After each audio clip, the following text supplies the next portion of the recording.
பெருமாள்னு காட்டி சங்கு சக்கரத்தை கொடுத்தார். 2 நாச்சியார் திருமொழி வெள்ளிக்கிழமை திருமஞ்சனத்தில். 3 4 வீதிகள் அமைச்சு கொடுத்தார். 4வது முக்கியமான கைங்கரியம், திருமலையில் உற்சவர் ஒரு பெருமாள் இருக்கார் இல்லையா, அவருக்கு என்ன திருநாமம்? மலையப்பன். மலையப்ப சுவாமி மலையப்ப சுவாமின்னு சொல்கிறோம் உற்சவர். ராமானுஜர் காலத்தில் அவர் உற்சவர் கிடையாது, வேங்கடத்துறைவார்னு இன்னொரு பெருமாள். இது நம்மாழ்வார் பாடியிருக்கார். வேங்கடத்துறைவார்க்கு நம எனலாம் கடமை அது சுமந்தார்கட்கே. வேங்கட இன்றைக்கும் அந்த பெருமாள் இருக்கார் திருமலையில். இந்த மலையப்ப சுவாமியும் இருந்தார். ஆனால் மலையப்ப சுவாமிக்கு ரொம்ப பிராதானியம் கொடுக்காமல் அந்த வேங்கடத்துறைவாருங்கிற பெருமாளை தான் உற்சவர் என்று கருதி வழிபட்டார்களாம். ராமானுஜர் தான் வந்து காட்டினாராம், இல்லை வேங்கடத்துறைவார் உற்சவ பேரராக இருக்கக்கூடாது, கௌத்துக பேரர்னு இன்னொரு மூர்த்தி, அப்படித்தான் வேங்கடத்துறைவார் இருக்கணும். மலையப்ப சுவாமி தான் உற்சவராக இருக்கணும், அவருக்குத்தான் புறப்பாடு, அவருக்குத்தான் திருக்கல்யாணம், உற்சவ பேரராக இந்த மலையப்பன் இருக்க வேண்டும் என்று சொல்லி மலையப்பனை உற்சவ பேரராக, வேங்கடத்துறைவாரை கௌதூக்க பேரராக ஆக்கி இன்னைக்கு நாம் ஊஞ்சல் உற்சவம் திருக்கல்யாண உற்சவங்கிற பெருமாளை சேவிக்கிறோமே, அவரை உற்சவராக ஆக்கி கொடுத்ததே ராமானுஜர். அவருக்கு முன்னாடி அவர் உற்சவர் கிடையாது, வேங்கடத்துறைவார். இந்த பெருமாள் தான், இவரும் முன்னாடியே இருந்தார். ஆனால் இவருக்குத்தான் உற்சவமூர்த்திங்கிற ஸ்தானத்தை கொடுக்கணும், அந்த டெசிக்னேஷனை கொடுத்தவர் ராமானுஜர். இது 4வது கைங்கரியம். அடுத்து 5வது கைங்கரியம், திருமலைக்கு முதல் அர்ச்சகரை நியமித்தவர் ராமானுஜர். அதுக்கு முன்னாடியே அர்ச்சகர்கள் இல்லையான்னு கேட்போம். அர்ச்சகர்கள் இருந்தார்கள், ஆனால் நடுவில் குழப்பம் வந்ததல்லவா, இவர் பெருமாளா வேறு தெய்வமா, எந்த விதத்தில் பூஜை பண்ணுறது எதுவுமே தெரியாமல் எல்லாம் நின்று போச்சான்.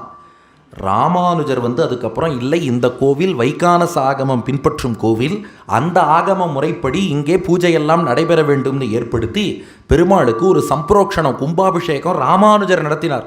திருவேங்கட மலையில் ஸ்ரீ வைகானச ஆகம புரோக்த பிரகாரேணைவ பகவத ஸ்ரீனிவாசஸ்ய மகாசம்பிரோக்ஷணம் காரயித்வா யதா பூர்வமேவ நித்யாராதனம் நிர்வர்த்தயாமாச.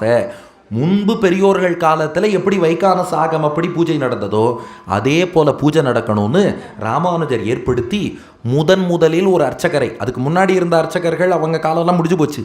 அதுக்கப்புறம் ராமானுஜர் ஒரு தன்னுடைய சிஷ்யர் பிம்பாதரர்னு பேரான் சம்ஸ்கிருதத்தில், தமிழில் செங்கனி வாயர்னு பேர். செங்கனி வாய் எங்கள் ஆயர் தேவேன்னு ஆழ்வாருடைய பாசுரம், அதன்படி செங்கனி வாயர்னு அவருக்கு திருநாமம், பிம்பாதரர்னு சம்ஸ்கிருதத்தில் பேர். அவர் பெரிய வைகானச ஆகம வல்லுனர். அவரை அர்ச்சகர்னு ராமானுஜர் நியமித்து, இனி நீங்கள் காட்டும் வழியில் உங்களுடைய சீடர்கள் பெருமாளுக்கு பூஜை செய்யட்டும்னு ஏற்படுத்தினார். அப்போ இன்றைக்கி திருப்பதியில் அர்ச்சகர்கள்னு இவ்வளோ பேரை பார்க்குறோன்னா அவர்கள் அத்தனை பேரும் பிம்பாதரர்னு ராமானுஜர் நியமித்த அந்த அர்ச்சகர் வழியில் வந்தவர்கள். மேலும் அவர்களுக்கு ராமானுஜர் என்னென்னலாம் சொல்லி கொடுத்தார்னா, பெருமாளுக்கு திருமண் எப்படி இடணுங்கிறதுலேருந்து ஆரம்பித்து ஒவ்வொரு பூஜையும் எப்படி பண்ணணும் அதை அந்தந்த ஆகம நூல் அடிப்படையில் ராமானுஜர் சொல்லி வைத்தாராம். இன்றைக்கி பாருங்கள், திருவேங்கடமுடையானுக்கு திருமண் மட்டும் நல்லா பட்டையாயிட்டு இருப்பார், அது ராமானுஜர் ஏற்படுத்தினது. இப்படித்தான் பெருமாளுக்கு திருமண் காப்பு அணிவிக்கணும்.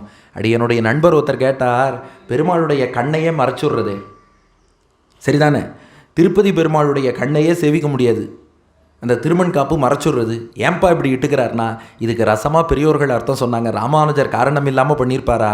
அந்த திருப்பதி பெருமாள் கண்ணில் இருந்து அருள் மழைங்கிறது வெள்ளமாக பொங்கி வரதான். அவர் மொத்த கண்ணையும் திறந்து அருள் மழையை பொழிஞ்சார்னா நம்மளால் அவ்வளோவெல்லாம் தாக்க முடியாது. அதனால தான் ராமானுஜர் பார்த்தாராம், அப்படி பாதி கண்ணை மறைச்சு ஓரக்கண் மட்டும் தெரியும்படி இட்டு விட்டுட்டார். ஏன்னா அந்த கட்டாட்சமே கொட்டுன்னு கொட்டுறது நம்மளால் தாங்க முடியலை, மொத்த கட்டாட்சம்னு பொழிந்தால் அவ்வளவு அருள் மழையை தாங்க முடியாது இல்லையா, அதற்காகத்தான் இப்படி வழக்கம் ஏற்படுத்தினார் என்று இது ரசனையாக சொல்வதுண்டு. ஆக மொத்தம் அர்ச்சகரை நியமித்து ஒவ்வொன்றும் பெருமாளுக்கு எப்படி பண்ணணும் இதை ஏற்படுத்தி கொடுத்தவர் ராமானுஜர்.